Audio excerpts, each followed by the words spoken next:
Thank you, Kip. Hello, everyone. It's a great pleasure to be here in this very exciting session.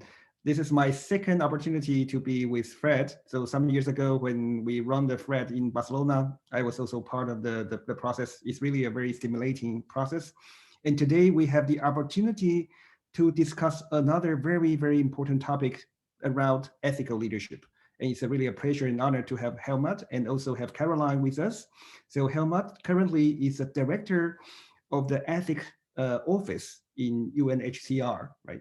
And also Caroline also works very closely there, and also particularly as an advisor and particularly focusing on topics including inclusion, diversity, and gender equity, right? So these are very interesting area, and particularly the UNHCR is also a very interesting context to consider and think about how ethical leadership can unfold. So it's a great pleasure to have you, both of you here. So can I then now start to ask you some questions, then so we can have your ideas to share with the audience. And the idea is to also have some room in the end to have more interaction. So welcome for all of you to think about some question you want to dive deeper. You can share your question either by chat, as Kip mentioned, or in the end, we probably would like to keep at least 20 minutes, 15 minutes to have open conversation. So you can also have a direct dialogue with our panelists. Okay. Okay, so let's now start to dive deeper into this very interesting topic. So I would like to invite both of our panelists to maybe share something regarding your personal interest. So what is the element that led you to get into this topic in this area of ethics and values and ethical leadership?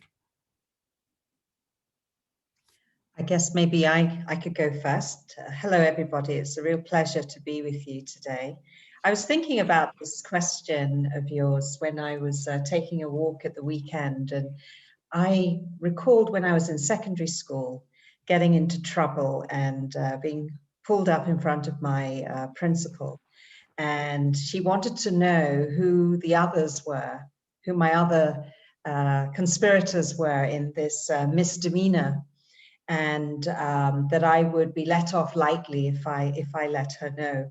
And I decided that I would rather take the punishment then than to rat on my classmates. And it kind of like reminded me of how much, you know, fairness and justice is so important to me. And when I think about, you know, my role in inclusion and diversity, it is very much about ensuring that people in the organization are treated fairly, and that, you know, when they experience, you know, when they have grievances, for example, that they are dealt with justly. And so my partnership with Helmut over the last few years has brought me much closer actually to really examining you know, how do we link our values with our leadership, and how do we link that with the decisions that we have to make on a daily basis in what is a very, very complex, fast-moving organization. Thank you, Caroline. So this is something very deep already from your childhood, eventually maybe even from the family setting that basically already gave you this sense of the desire to search for fairness and justice, right? Yeah, absolutely, yeah. And Helmut, how about you? Yeah, thank you very much. And thank you for giving us the opportunity here to share with the wider audience and journey that we're all on, I think, together. You know, when I was thinking about what brought me here, there was a situation decades ago. I was in the kitchen at our house at home. My mother called me. I have three brothers. We all have tasks at home. And she showed me, she pointed to the belt that I was wearing. And she asked, you know, read what is on your belt. And as a enthusiastic Boy Scout, I had a belt that says, be prepared. Now, obviously, I was not, you know, putting that into practice because I didn't do what I was supposed to do at home. And that moment stuck with me ever since. because it illustrated to me, everything that we are standing in for it, that we are claiming that we are doing, that we actually also integrate that into our daily life. And when it then later got into me becoming a lawyer, from Northern Germany, very rational thinking, very much, looking at the law, even somebody who would never cross a red light when it was there. That was kind of the environment I grew up with. And then I had an opportunity to go through a journey where I saw and felt the limitations of the law. And that made me more curious to see, why do people behave as they behave? Many years in the area of the ombudsman function, it brought me more to a curiosity, how can ethics complement the law and other principles to allow us to take the right decisions in life. Yeah, thank you. Thank you for the sharing. I think that we can see a very profound family influence in that part as well. So from childhood, seemingly something some character has been already developed along this line, and that basically trigger also the further development. So then would you please also share with us additional insight on what ethical leadership is? Basically, when we are talking about this term, this seems to be a very interesting concept, but what does it involve, and how did it differ from other type of leadership or decision-making process? Yeah, thank you very much. Perhaps before we do that, allow me to just bring us into the UNHCR context, because everything is connected. And what you see on the screen is data. And what is actually behind the data is people. And this is what we want to share with you. UNHCR lives in a world of some 17,000, 18,000 colleagues around the world. We are coming from more than 150 countries. We are speaking 450 languages. And we are working in 134 countries. And we are working with over 1,000 implementing NGO partners on a budget of almost 10 billion. Half of that is funded, but 5 billion is still quite a sizable budget. And what is the mission? We want to make a difference in the lives of refugees and people of concern to UNHCR, so that we make sure that they can get into the world where they can build a better future. And that is kind of the space in which we are working. Now, what does that mean in terms of ethics challenges? And when you go to the next slide, we are seeing in particular the emergency context in which we are working, where quickly important decisions have to be taken. We are working in very remote environments where normally people would never go or have probably never been, in countries like Yemen, Afghanistan, South Sudan. All our international colleagues, they follow a mandatory rotation. So every 2, 3, 4 years, they are moving to other countries. The direct contact with refugees and people of concern is really a great privilege. So contrary to many other organizations, also in the UN context, in the bigger family, we have this privilege that we have the people who we are serving directly knocking at our door. But that also means that there are challenges of ethics, of equity around that.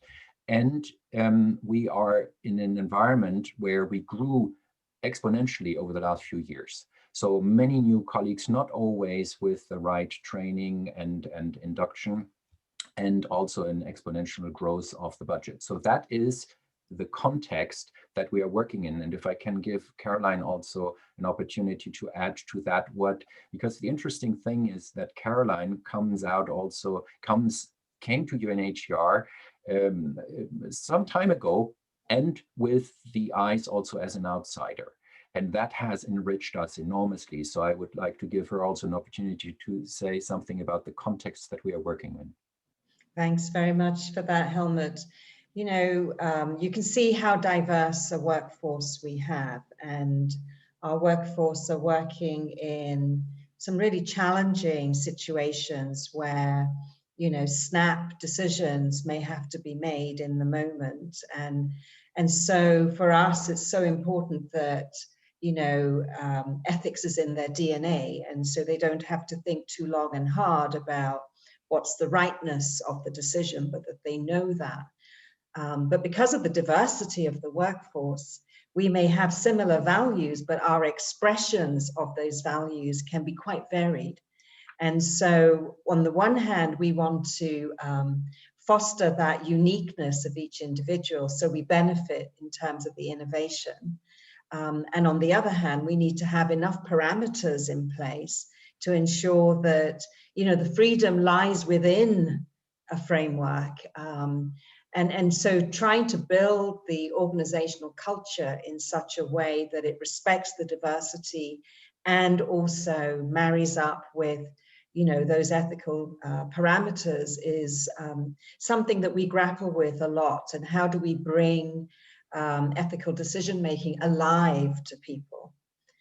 So it's a very interesting environment to actually have to work in at the moment for us, definitely. So if I just may compliment here and come back to your question around what is ethical leadership and why now, you know, I'm proposing a landscape that we are looking at, a landscape of ethical decision making, and that is a landscape where the law, values, and ethical principles are all coming together.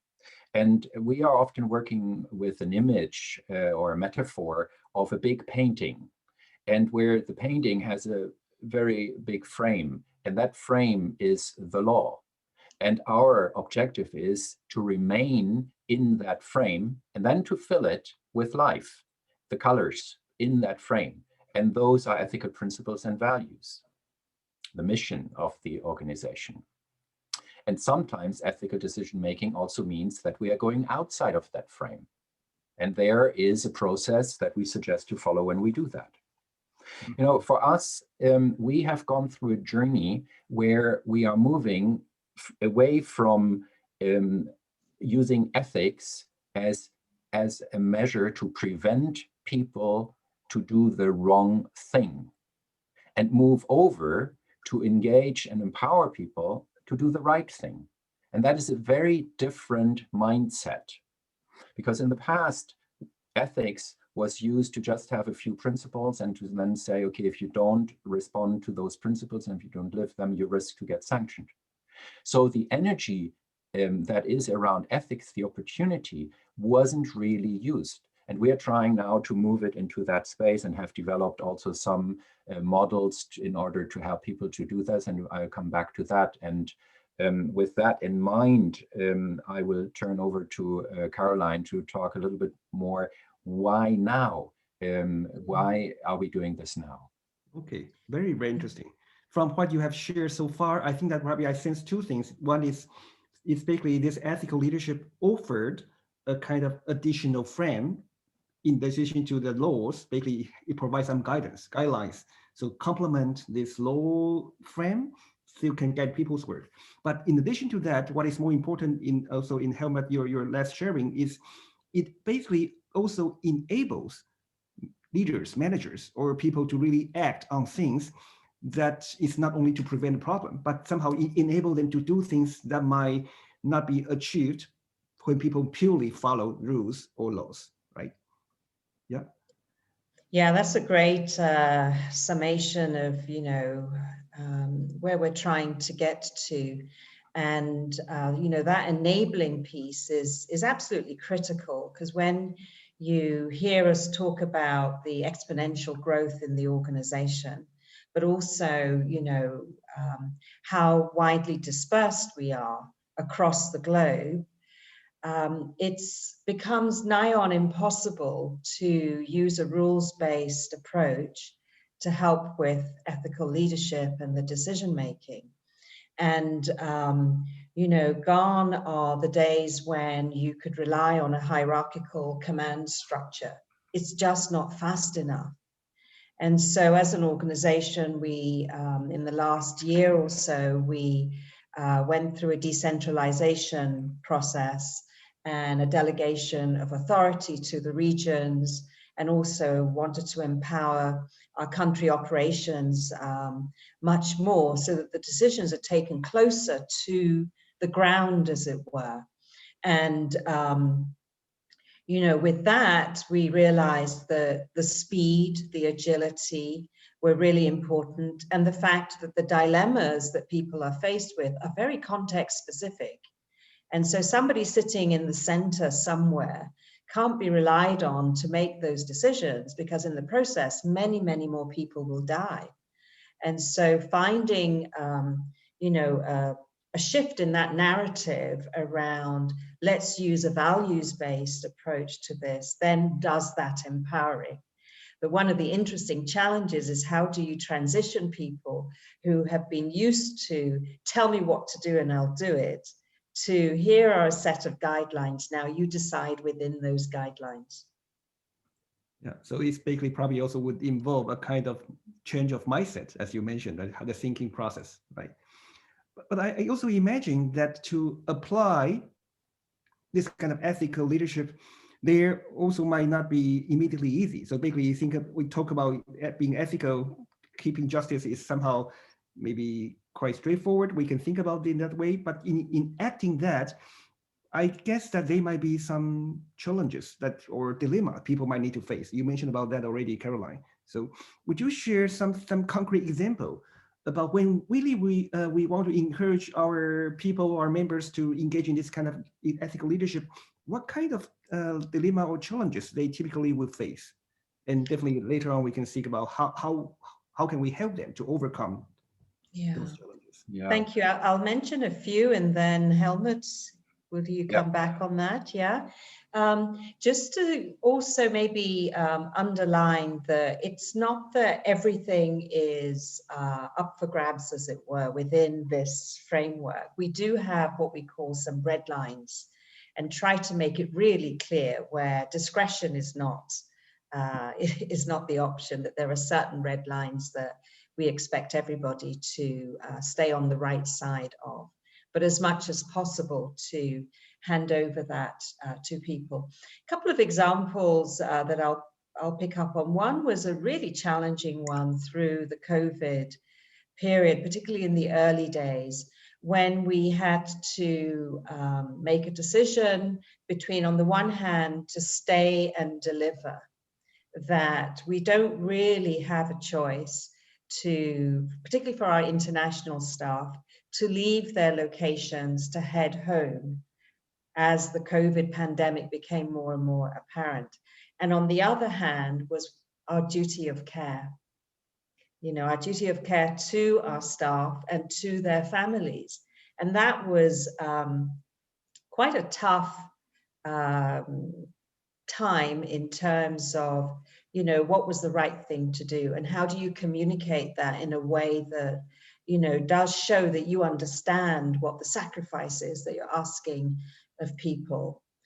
Another example I would draw on is maybe a more kind of like simple, seemingly fun one, was in terms of, you know, questions around, do you partner with FIFA around providing football facilities for play in the refugee camps? Might seem quite a harmless decision to take, but as you hear allegations of corruption, the reputation of FIFA, etc., a question has to be, do you accept this donation, whether it's in money or in kind, even though it's going to really benefit the well-being of people in the refugee camps?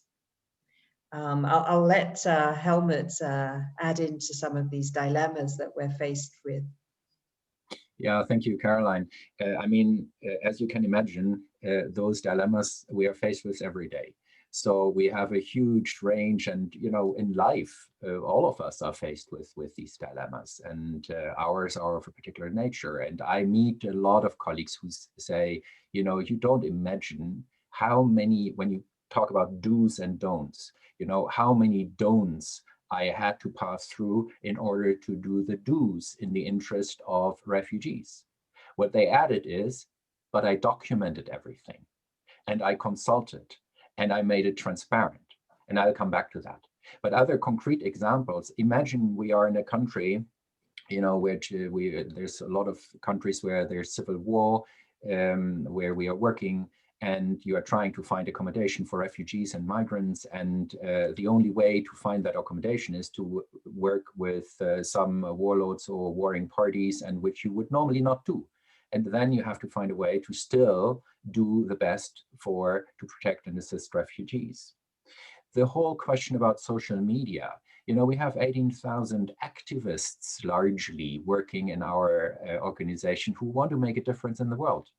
And at the same time, they are international civil servants, and they have to follow a certain code of conduct, so not to put at risk the interests of the United Nations. So that is a difficult field to navigate. And when you have these big demonstrations, for example, on climate change, gender, dialogue on race, people want to go out there and they want to communicate about what they believe in, what we stand in for, also as United Nations. And there we need to provide guidance, and we cannot predetermine every situation. So the idea is really our ambition is to empower colleagues that they feel comfortable to go through this journey with a due diligence, a program, which is basically a journey of inquiry, and also reaching out for help. So the spaces that we have around challenges are numerous, with huge implications for an organization like UNHCR. We are essentially dependent on public funds or funding that is voluntary. So if we are perceived as not being ethical anymore, or if we lose the trust of those stakeholders, we cannot work anymore. So it's our lifeline. And we have seen not only in corporate sector, but also in the non-for-profit sector, what the risks are if this trust is lost. And we have developed a model that I would like to share with you to help colleagues to go through this journey of inquiry. And if we can just show the next slide. So this is just a proposal of engaging with colleagues around what questions we should ask ourselves. Well, first message is a real clear stop, pause, reflect message that says, we are inviting you to ask yourself a number of questions. And when we are putting, this is not in a hierarchical order, these questions, but we often see that when people are confronted with ethical dilemmas, there is not enough information that they are seeking before moving. So for us, it is very important to get facts and issues clear. And if we are coming back to this dilemma and challenge that Caroline pointed out when the pandemic started between duty of care and stay and deliver, the context was very different. Imagine a country like Burundi, where a voluntary repatriation movement was going on from Tanzania to Burundi in the beginning of the pandemic. And our colleagues were concerned, is there sufficient health protection, for example, for us? But that is perhaps completely different from a country like Switzerland, where colleagues are working, or a country in like Sudan, where colleagues are working. So to have this context clear, then to look at laws and regulations. Now, with the example of duty of care and stay and deliver, we do have regulations to protect the health and security of our colleagues, and we are trying to respect that. But not everything is regulated. And so there's a lot of judgment call.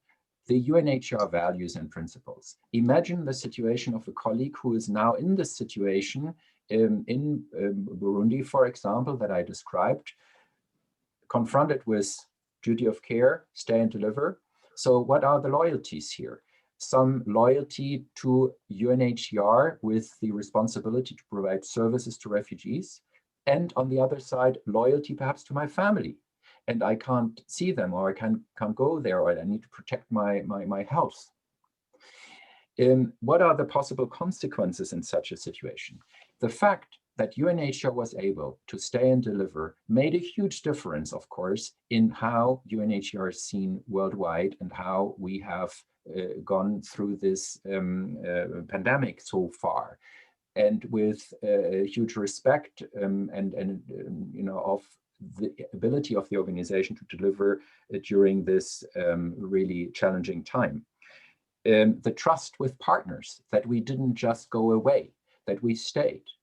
So all of that is important when we are looking at these kinds of decision makings. And then the last one, who should be consulted? What does this mean? This is not only about reaching out for help, it is also about dialogue.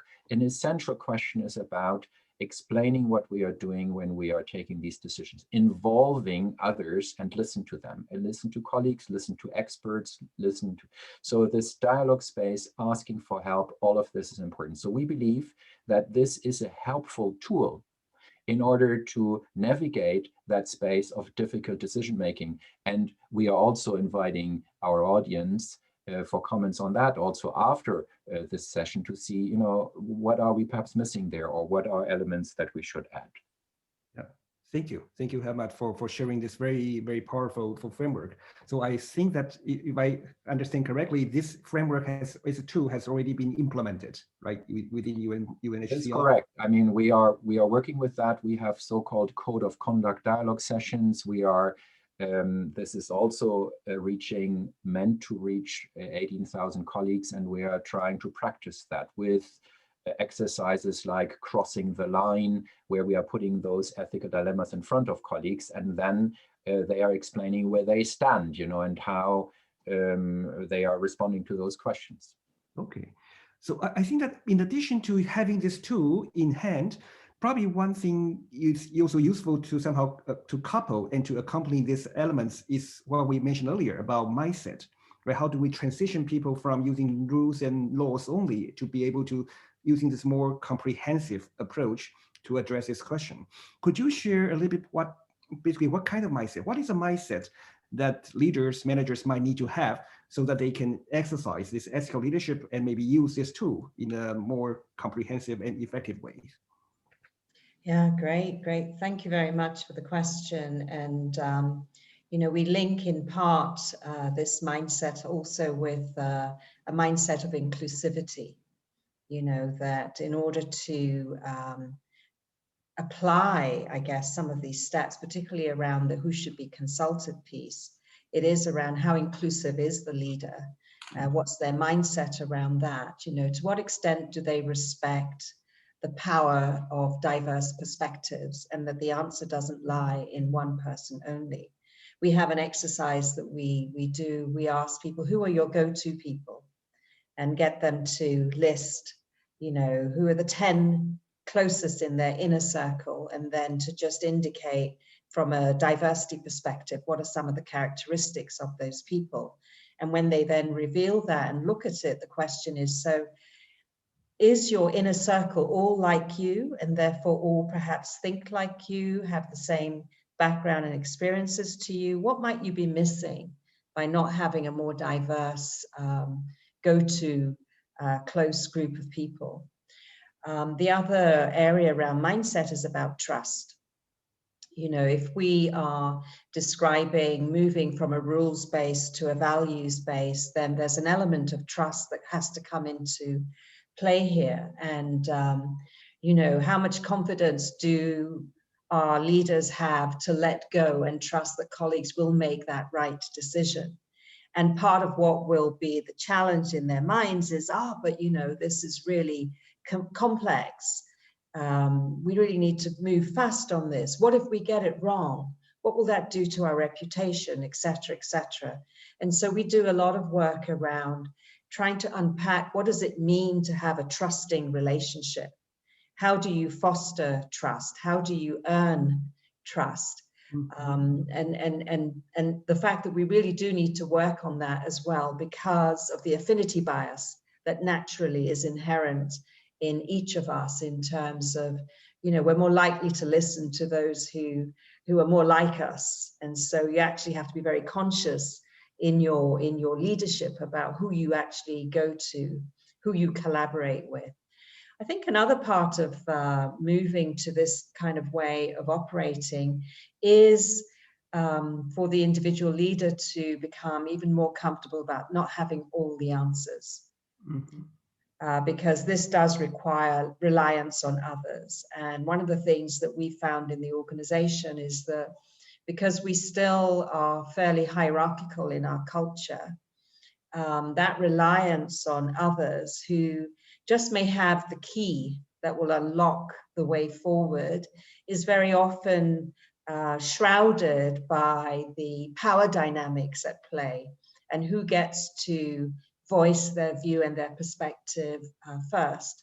And so trying to move to a more collegial, less hierarchical view about who brings value to this particular conversation. We have a real dynamic around our international professionals and our national staff who stay on the ground year in, year out, and our international staff who cycle in and out. And where does the respect lie in terms of those different contributions that people bring? And we also, you know, working on, we're a very head-driven organization. So where's the heart in this? And the bringing the heart in, the empathy, the compassion, the willingness to be in the wrong. So multidimensional in terms of this mindset shift that we're working on at the moment. Well, thank you, Catherine. I think I sensed among many things that you shared, a kind of maybe let go of control. So basically, we need to be ready to let this kind of control mindset, hierarchical mindset, maybe go, and then embracing more agile and maybe more even open, reaching out to diversity and different perspectives. Emma? Yeah. This is really interesting what you just said, letting go of control. You know, this is so much against our way of working. We want to predict everything. Everything has to be a structure, and so, and this is indeed, I think, one of the challenges. I see a couple of things in the chat, so I'm connecting what I'm saying a little bit also to that.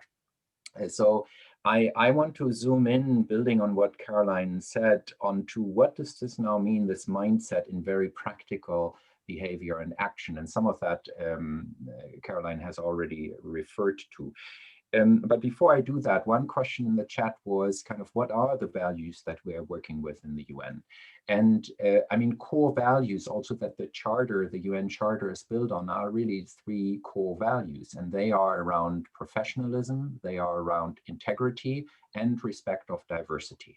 Now, of course, there are other dimensions of our work where we could, if we would modernize now our value set for UNHCR, which we will probably do soon, which we would include and have a more the people-centric work that we are doing, the caring work, the trust, that will probably also be reflected in that. So I just wanted to say, I mean, these are three of the pillars, and we chose to stay with those traditional pillars to have a solid platform, but also to slowly build around that more. Now, in terms of concrete action, I saw in the chat the importance of psychological safety, and we call it different names. It is just, we can't work really and advance if we don't have a trust of colleagues to engage in a safer space. Some call it a brave space. At the end of the day, it is feeling invited to come to the table and to talk. And I mean, we also have to be honest. I would not claim that we are anywhere near where we want to be.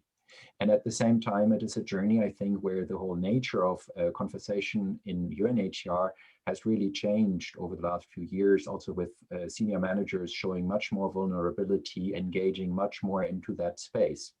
Now, one central point is also the awareness change starts with myself. So that is what Caroline also referred to, that we are asking colleagues, managers, and leaders to inquire every day, you know, how do I translate the values that we stand in my daily work? Like what Caroline was saying on inclusion, how inclusive am I in meetings? Can everybody speak? Am I reaching out to ask, you know, tell me what you think, tell me more? The invitation for dialogue and debate is really so key. And also Caroline mentioned a few things around it. And even if it is as simple as use of language, you know, I'm always struck by my own reaction when somebody says, but. And that really triggers me. And perhaps I'm also saying but, and at the same time, I know that the but creates a reaction. And it is a reaction of resistance and is much more powerful. It is curiosity, true curiosity. Caroline was talking about empathy.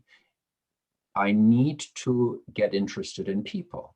And I hope that we can be in an environment where managers are not anymore considered good managers if they are also not delivering on people management. So when we are looking at some of those questions, I think they are, I would call it park your ego. I mean, that is the invitation also to say what Caroline was saying, you know, not all answers are with me. And reaching out to others for their views.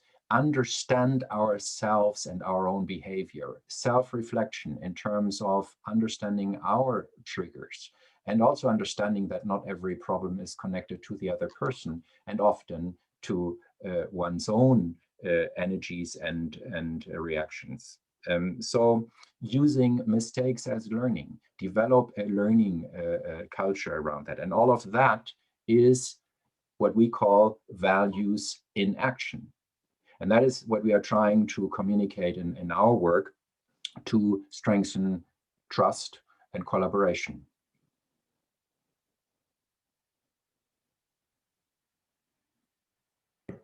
Thank you. I like very much the way you bring this focus also back to oneself. Right? Basically, we talk about ethical leadership. It's not just like demanding others to be ethical, but it's basically starting from oneself, the kind of clear reflection about how we can start in demonstrating all these qualities or this approach of thinking. I think we can probably start letting people to ask questions, to interact, to have more opportunity to interact directly with you, right? So let's see that if you have questions, you can also raise it directly. We welcome questions to also have a direct dialogue with our panelists. If you raise your hand physically or digitally, that's great, that's fine. Or you can also type your question in the chat. I see Kathleen, are you raising the hand? Etienne, we had one question from Peter Hurst. Okay. You know, how do you protect people from potential negative consequences of trying to do the right thing? Yeah. If I just may, I mean, what I think you're also talking about is the whole protection against retaliation. I mean, we have a big space also around whistleblower protection. You know, we need to be honest here and also realistic. We still have in UNHCR, in the UN in general, a strong fear of speaking up. So there's almost kind of, for many, an injection that they get when they're coming and say, oh, be careful, you know, this could have consequences. And we are trying to turn this around. And I think we are on a road where that is happening. And still, we are dealing with this being afraid. That is partly connected to the contractual relationships also, you know, whether people have short-term contracts, longer-term contracts, so that is impacting. We have, at least on paper, and we think also starting in practice, quite a solid protection against retaliation policy. But of course, I mean, we also see a lot of cases where that hasn't worked in the past. We are trying to improve. So we generally take the view, people who have the courage to speak up, that we recognize that requires also courage, in particular on more problematic questions. So we want to create that space. We are sharing information with colleagues around what the protective measures are that we are undertaking to do that. We are starting those programs, and at the same time, it is a challenging space. Thank you. Thank you. So I see also another question from Sid. So basically the question is, how do we square the imperative of a no regrets approach in humanitarian intervention to encourage proactivity with the instinct for ethics to pause, reflect, and carefully assess risk? I mean, before I invite my colleague Caroline also to comment on that, What I find a challenge, sometimes I even feel that we are living a little bit in a bubble here in our ethics and integrity family and the compliance family, where the reality on the ground is often, do we realistically can expect from people to take the time to stop, pause, and reflect, to actually go through those processes? And I think that's a big challenge, especially in organizations that are very much working in an emergency space. We are trying to say, you know, going through this stop, pause, reflect process gives you high payback. So it is actually a time saver. And what I said earlier, also in a way, the lifeline of the organization. I just want to recognize that taking the time to go through this process of reflection, attentiveness also, that is often difficult. There's a term called ethical blindness. And it is a certain reflection of an automatism that we are getting in. And if we don't stop and pause and reflect, we are risking to become ethically blind, meaning that we are getting into a space where we think everything is okay. You know, everybody else is doing it's okay. So we are just inviting to take that time. And it is sometimes in the real space where we are working, not always easy to communicate that. Caroline, what are your thoughts on this? I'm smiling because I'm also thinking that, you know, the environment of the emergency is addictive. And what I've noticed, even with colleagues who come from the field into HQ, they act as if they are still in an emergency and that every day is an emergency. And therefore, there is no time to slow down and pause and reflect. And so, you know, when you think about the humanitarian sector today, some of the humanitarian crises are not short-term at all. They've been around for 10, 15, 20 years. And so it's a different kind of crises, right? But we still approach it, I think, in many cases as if it was short-term, rapid fire. It's you know, critical emergency. And so I think some of it is about, you know, we are sticking with what's familiar. And for a lot of our colleagues, the field is their life, and the thrill in some ways, unfortunately, of being in the thick of things actually fuels this notion that there isn't the time to just press that pause button. Mm-hmm. But I think that I guess that the pause doesn't need to be very long either, right? No. Maybe, yeah, it's kind of maybe different person in different contexts. Probably you can create or shape that space, how long you can do it. But without that space, even in the emergency situation, maybe we are not really making good quality decisions. Yeah. Yeah, I see Kathleen, you raised hand. Yeah. It's true. Yes, I'm very interested in this vicious cycle that you're describing. And I'm asking a different sort of question here, which is more for your imagination. This process, this framework you provide makes perfect sense. And you say that people are still in crisis mode a lot and don't take that moment to reflect. So if you could wish how you could break that cycle, what would you wish you could instill or implement or introduce that would encourage or reward people to take that time, that reflection time? Because that seems to be the critical moment, doesn't it? So just imagine. I think, Kathleen, thank you for this question. What comes to mind is storytelling. We are not talking enough about those who have gone through these steps and have had this aha moment and said, you know, this really helped me to do things in the right way or in a better way. And that we have to populate much more. That's the thought that comes to mind when I listen to your to your question. Caroline, what do you think? I'm also thinking, and it's a great question, but it's possibly about what are some of the process disruptors that we could build in, you know, so that it is practice, it becomes habit, that we have factored in some stopping points along the way, and that those are quite intentional, not something that is spontaneous.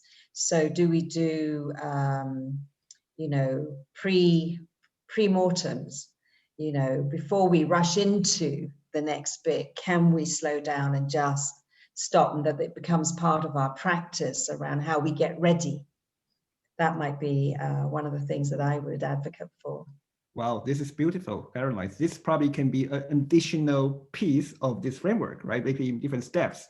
Can you consciously build in this structure so people consciously will do that before they proceed into something else, right? Yeah, maybe another just quick response to also to this point that probably I think that it can be useful to have leaders do this by, in addition to storytelling per se, couple that with leading by example, right? If some people, visible people, they have visibilities, they do it and they demonstrated that by doing that, what kind of benefit they can get. I think people can also follow. They can see concrete models that they can somehow follow concrete aspects that this probably can also encourage further the adaptation of such practices. Yeah, I agree very much with you there. And one of the things that we've been trying to do is to encourage leaders to make more visible what their personal practices are. You know, there's almost like an embarrassment, or it's all woo-woo stuff if you say you're someone who does silent retreats or you meditate every day, whether that's in your room or on your walk or what have you. And it's something to do with, you know, do we value the machismo approach, or is there room for other kind of approaches? And so to say to leaders that if you share with others what some of your personal disciplines are, that creates the space for the reflections, then that will encourage others as well. Yeah, walking the walk is really critical. I mean, I take the view now that we cannot achieve anything if that is not happening. Now, then the problem is, how does this travel through the organization? And even those leaders, I mean, some of our messaging is to our leaders who tell us, yes, but I'm talking, I'm doing this. We just do more. I mean, kind of repeat it more, make it more a practice. We sometimes talk about the ethics fitness room. Some coin it the ethics gym. You know, to make this really a regular practice, and then to see the relevance of that. I was personally impressed in the context of the Me Too movement, but also now in Dialogue on Race, how much more also our leaders and managers are talking about their specific challenges and questions and the openness. So I see a kind of a light at the end of the tunnel, and it's just we need to get this, you know, yeah, we need to energize that more.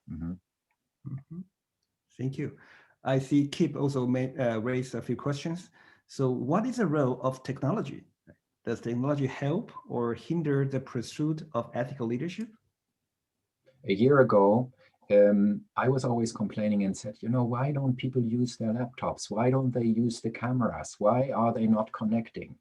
And everybody knows it doesn't work. And so now the pandemic showed us we need to equip ourselves. And I think we did this in UNHCR in a quite successful way. It became almost a revolution, how people engaged. They took their kids to help them, and all of that, all of a sudden they got into that. However, some got excluded, because unfortunately, you know, we cannot reach all the corners of the world where we are working in the same way. So that is really important. That is one comment that I would have around technology. As helpful as it is, and as amazing it is also in the current pandemic time where so many work from home, we really have to pay attention that we don't exclude people in that process, so that we are attentive that there are some that cannot be reached through this technology.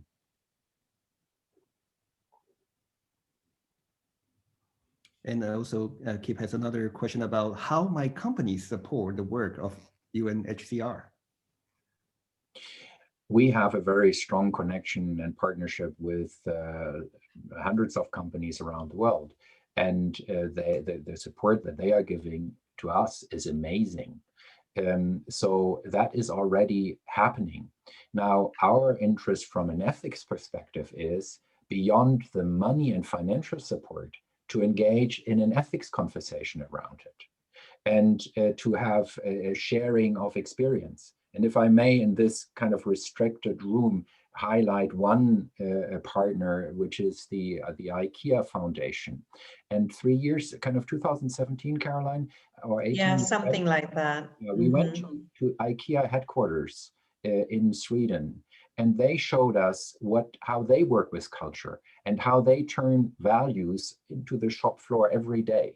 And that was really for us the inspiring start in engaging in this journey that we are now sharing with you. So that is an element that we want to integrate. Otherwise, there is a substantial and enormous support that we are receiving. And of course, we try from an ethics point of view also to make sure that the vetting mechanisms are there, that we work with those companies that are also living up to the values that we are promoting. Thank you. So it's not only just funding, but basically also supporting many things beyond that, right? This is Catherine's comment as well. So given the constraint of time, may I invite both of you to share a final message? So what will be the key message you want people to take away from this conversation today as a concluding point? Caroline, you want to start? I think, and thank you, I really enjoyed participating in this and appreciate the questions that have gone into the chat and Kathleen's provocative question as well.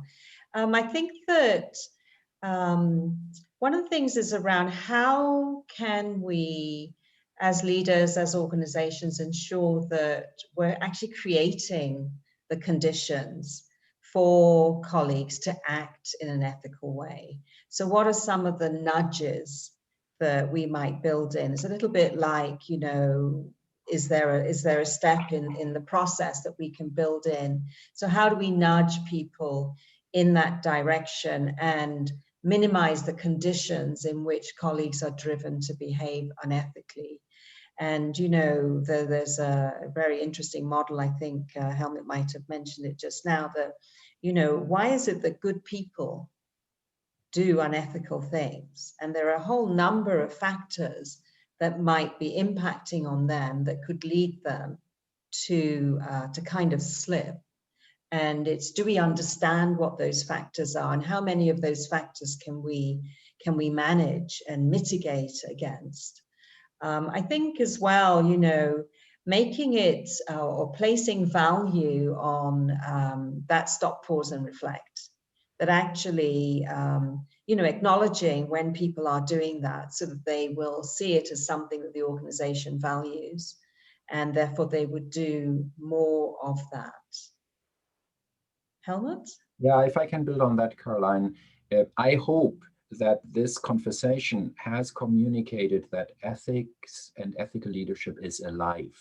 Ethics is not just something about a few code of conduct principles. It's not static, it is alive. And it goes far beyond what we are doing at work. Ethics is about our values in life, our personal values. It's about our purpose in life. And we are trying to communicate that to our colleagues. So that it is not something that is, you need to be ethical, but more, no, we are ethical. And we now want to generate this more also as a life compass and as a purpose in life. And that is what we would like to communicate. I had today a fascinating conversation about climate action, and everybody is thinking of it and everybody is interested in it. And I'm not now saying that that my ambition would be to get into a similar space, but it is on offer.